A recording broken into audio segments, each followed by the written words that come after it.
السلام ورحمة الله وبركاته. magacaaga meesha joogto walaal والله محمد علي واye waxaan joogaa magaalada Muqdisho. haye maxamed ra'yi su'aal aad iyo aad u mahadsan ra'iisul wasaare waan u hambalyeeyay leeyahay sidoo kale raadiyo Muqdisho waa salaamaya anigu waxa ahay qof oo arrimaha dadka naafada ah waxaan rabaa marka su'aal inaan weydiiyo oo fursad aad iyo aad qaali ah waqti badan iga dhumin lahayd raadinteeda ra'iisul wasaare inaan raadiyo dadka naafada ah oo qiyaas hadda la qiyaasay gaaraya boqolkiiba 20 ku dhawaad magaalada Muqdisho u badan dawladda waxay ka damacsantaa maadaama dawlado badan la soo maray wax tixgelin ay isku yeelan dadka naafada ah ee Soomaaliyeed sumcad fikradin ku leh dadka dhexdooda marka dadkaas dawladda maxay u qaban doontaa heli doonaan roolkii ay participation ka qayb qaadan lahayn dawladnimada heli doonaan nidaamkii waxbarashada sportska dhalinyarada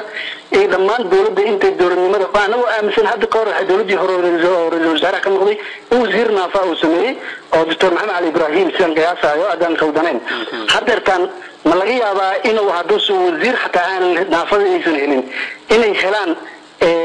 nagaasiyaal inay helaan inay ka qaadaan dawladnimada fariintaada maxamed cumar wuu fahmay fariintaada ra'iisul wasaare marka si aan waqtiga uga faa'iideysana aan u dayno ra'iisul wasaare runtii waxa u baahan inaan anaga hadda aanu xog saarno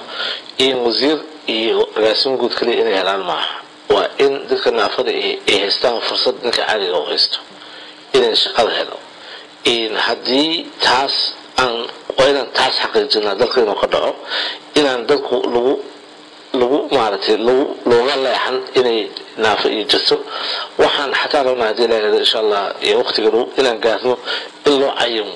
shaqo kasta wasaarad kasta iyo dawladda hadda inta ay khusayso in loo cayimo iyo percentage ee la siiyaa dadkaas naafada leh ee shaqada qaadan kara waa inaan u abuurnaa fursad qof kastoo naafay oo maanta ku shaqaysan karo reer ku dhawan karo wax ku yeelan karo carruur ku koran karo marka taasaa muhiima xuquuq يعني حقوقنا وين حلان مركا عدي أنه أن هذا أوجه وحنا توحي الدولة سوق الكلام وإن شاء الله وانقيم قادنا وان سوق لنا لكن أمي صحوي ذلك نعفض أنا وهذي وإن نقدر لنا ذلك عسى إن حلان حقوق قف أنتم وقش قيس كر الله والله حن ما تعلق داس درتت وما